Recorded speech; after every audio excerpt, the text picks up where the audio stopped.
Bonjour, donc on est rendu aux deuxième vidéo pour les tutoriels pour le TP4 de rénovation. Vous pouvez voir que j'ai avancé un petit peu mon modèle, j'ai modélisé l'existant. Vous n'aurez pas nécessairement à modéliser l'existant parce qu'en fait vous devez proposer quelque chose. Moi, pour l'instant, j'ai juste remodélisé à peu près pareil, puis je me suis juste créé des petites pièces, là, on pourra regarder tantôt, pour faire des petites salles de rencontre, là. Mais essentiellement, donc, j'ai modélisé pas mal la même chose que le département. Une fois que votre proposition est faite, vous pourriez délier votre fichier AutoCAD une fois que vous en avez plus besoin. Par contre, petite astuce aujourd'hui, si jamais il y a certains éléments que vous voulez conserver dans votre dessin, mais évidemment, on va pas tout remodéliser, les escaliers, les ascenseurs, les toilettes. Ce que je vous propose de faire, c'est d'ouvrir le fichier AutoCAD qui est lié dans votre modèle. Donc, faites une copie. Vous pouvez le nommer autrement, là, appelez-le fichier lié pour modèle Revit, là, whatever. Donc, juste pour avoir une copie de l'origine du fichier original et le nouveau, je vais juste ouvrir AutoCAD. Et comme c'est un fichier qui est lié, toutes les modifications que vous faites dans AutoCAD vont se mettre automatiquement à jour dans Revit.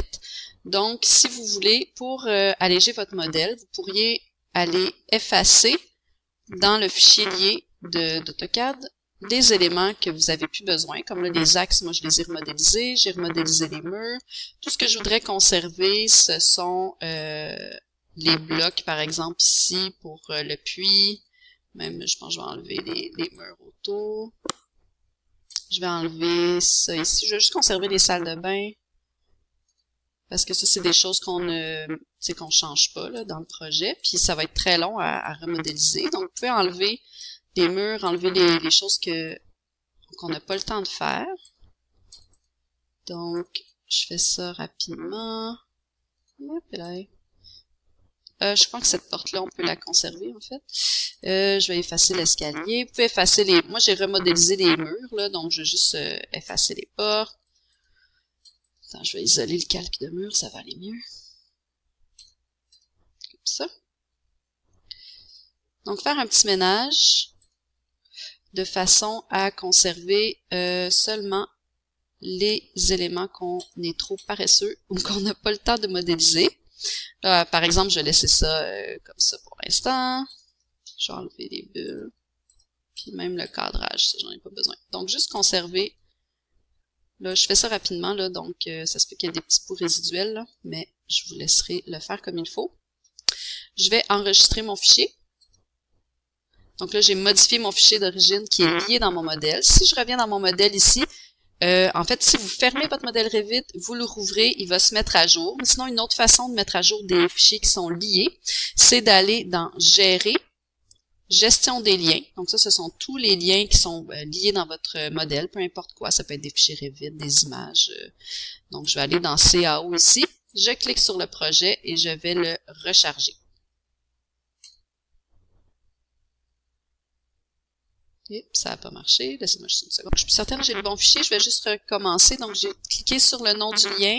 Je vais recharger depuis. Je vais aller chercher... est-ce que je suis à la bonne place? Ah, c'est parce que je suis pas à la bonne place. Donc, voilà. Je vais aller chercher mon fichier. Excusez-moi. Tutoriel.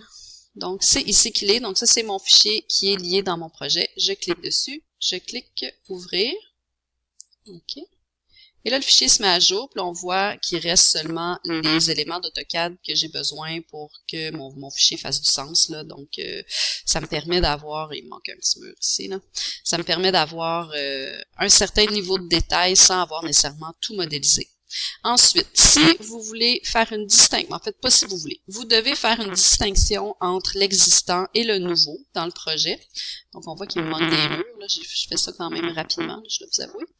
Donc, faire une distinction entre ce qui est existant et ce qui est nouveau. Donc là, pour l'instant, moi, j'ai pas vraiment de proposition de dessiner, donc tout est à peu près existant.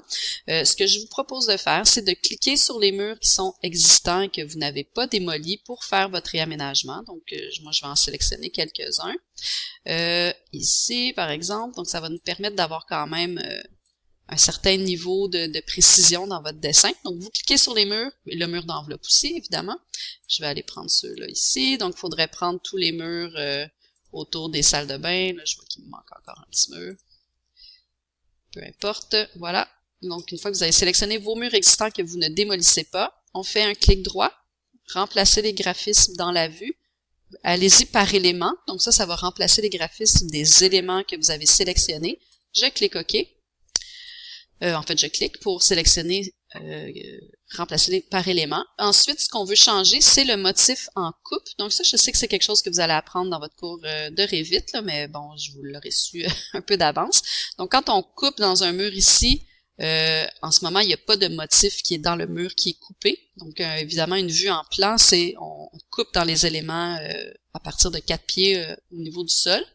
Donc, motif de coupe, je vais aller chercher un remplissage solide et ensuite, je peux changer la couleur. Je vais prendre un petit gris pâle. Donc là, mes éléments existants non démolis sont d'une couleur différente des éléments nouveaux, par exemple, dans mon projet. Là, encore une fois, faites abstraction de la proposition. Là. Moi, je fais ça juste rapidement là, pour vous montrer. Donc ça, c'est fait. Maintenant, ce que je voulais vous montrer, c'est que j'ai fait une dalle de plancher, qui est un plancher générique, encore une fois. Ce plancher-là, éventuellement, on va changer les textures là, des éléments. Si vous voulez aller un peu plus rapidement aussi pour vos rendus 3D, donc vous pouvez cliquer sur le mur, les murs de base, les murs génériques, en fait, tout ce qui n'a pas de matériaux. On va aller voir le matériau qui est associé à ça. Pour le moment, il n'y en a pas. Donc, si je vais dans mur de base, il n'y a aucun matériau associé à ça. Vous pouvez cliquer sur les 3 petits points et puis, des fois, pour faciliter un peu les rendus, ça serait d'aller chercher une texture blanche, là, quelque chose de très clair. Donc, je vais cliquer sur le gypse intérieur ici. Donc, pour les murs, je sais que le mur, de l'autre côté, il n'est pas en gypse, là, mais c'est pas grave, on fait pas de rendu du côté extérieur. Et là, si je clique sur gypse, ce que je vois en termes de graphisme, c'est que c'est une couleur blanche. 245, vous voyez que c'est vraiment... Je peux mettre encore plus blanc, 255. Et donc, le fini est mat aussi. Donc, ça va donner un effet de rendu. C'est quand je vais faire un rendu 3D, donc les murs vont apparaître comme étant blancs. Ça va faire un peu plus beau. Donc, vous pouvez tranquillement commencer à sélectionner comme ça vos matériaux. Donc là, on voit ici, le mur est rendu blanc. Je vais faire la même chose avec la cloison. Je vais modifier son type. Donc là, c'est ma cloison C1. Par catégorie, vous pouvez aller attribuer le gypse blanc à la majorité de vos composants. Ça va vraiment simplifier vos rendus là, quand on va être rendu à les faire. Pour le plancher, pour l'instant, je crois que c'est générique aussi. On pourra voir qu'est-ce qu'on met. Ah non, c'est du béton coulé. Donc, vous pouvez aller voir l'apparence du béton coulé. C'est cette couleur-là ici qui est un peu rose un peu. On pourra regarder comment ça sort là au niveau des rendus quand on va générer des images. Mais pour l'instant, laissons ça comme ça, c'est pas grave, c'est juste pour avoir différents matériaux, différentes couleurs. Si jamais vous voulez faire un mur d'une couleur accent dans Revit, à ce moment-là, vous allez devoir changer la couleur du matériau associé à votre mur. Donc le mur, tous les murs du même type ont la même couleur. Donc si vous voulez par exemple ici mettre un mur accent, je vais prendre par exemple, ce mur-là ici, j'aimerais ça qu'il soit, je dis n'importe quoi, j'aimerais ça qu'il soit vert. Je vais modifier le type du mur, le dupliquer, et je vais l'appeler vert. Et dans sa structure, je vais aller changer le matériau. Donc, pour l'instant, c'est du gypse intérieur. Je peux en faire une copie. Donc, dupliquer le matériau et ses ressources. Donc, je peux l'appeler gypse vert. Et ensuite, aller changer la couleur de, je sais pas trop, là, je vais mettre n'importe quelle couleur, un petit vert pâle, par exemple. OK? Ça va appliquer la couleur des deux côtés. Quand on fera des rendus, là, on va le voir, ça devrait apparaître. Ça apparaît pas ici parce que je suis pas en vue réaliste. Si je me mets en vue réaliste, les couleurs devraient changer. Vous voyez, mon mur est vert en rendu réaliste. La raison pourquoi, je ne sais pas si vous l'avez vu dans votre cours jusqu'à date, je vais retourner dans les matériaux, c'est qu'il y a différentes options de graphisme dans Revit. Donc ça, c'est la catégorie apparence, c'est ce qui va être généré dans un rendu 3D. Graphique, c'est ce qui apparaît dans votre vue, dans vos vues Revit quand vous êtes en n'importe quelle autre vue que réaliste, donc couleur ou uniforme, des choses comme ça. C'est vraiment juste réaliste, ça va aller chercher l'apparence de rendu qui est ici. Ça alourdit beaucoup les modèles de travailler en vue réaliste, donc je ne vous conseille pas de le faire. Vous êtes toujours mieux de travailler en ligne cachée ou en uniforme au besoin. OK? Donc voilà, j'ai fait un plancher générique. Donc là, vous pouvez commencer à aménager votre projet, mettre des cloisons vitrées, mettre les bonnes portes, mettre du mobilier. Pour votre plan, en fait, votre vue en plan, donc elle devra être aménagée. Évidemment, il n'y a pas d'ombrage prévu à la vue en plan.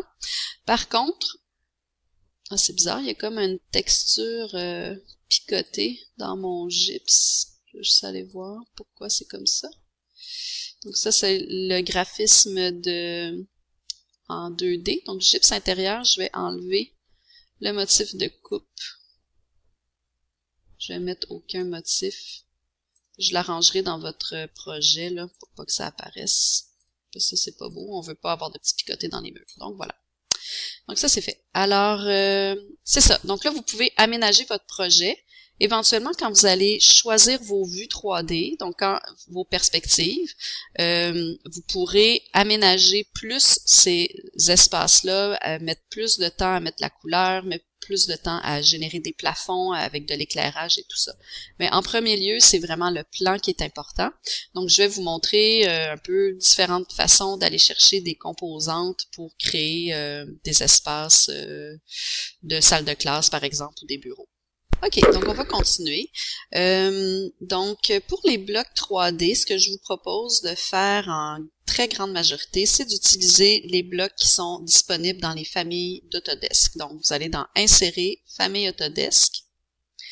Ensuite, par exemple, je cherche des bureaux, des bureaux de travail, pour des salles de classe, des choses comme ça. Fait que vous avez ici différents types de bureaux. Ils sont pas tous très intéressants. Ça ressemble pas nécessairement non plus à ce qu'on utilise au collège. Par contre, si vous allez plus bas, vous avez des bureaux de réunion. Ici, des tables de réunion qui sont un peu plus intéressantes. Il y en a des rondes, il y en a des droites. Donc, on va prendre cette famille-là, puis je vais la charger dans mon modèle. Donc, une fois qu'elle est chargée, pour la positionner, vous allez dans Architecture, Composants. Maintenant, le composant est chargé. Habituellement, c'est toujours le dernier chargé qui va apparaître. Donc, je vais le mettre ici à côté. C'est pas important, c'est juste pour pouvoir après ça placer les éléments dans le modèle.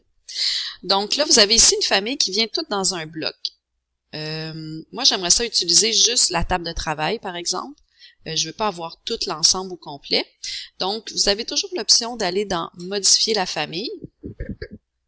Donc là, quand vous modifiez la famille, vous rentrez vraiment directement dans le projet. Là, par exemple, ce que j'aimerais avoir, c'est juste cette famille-là ici.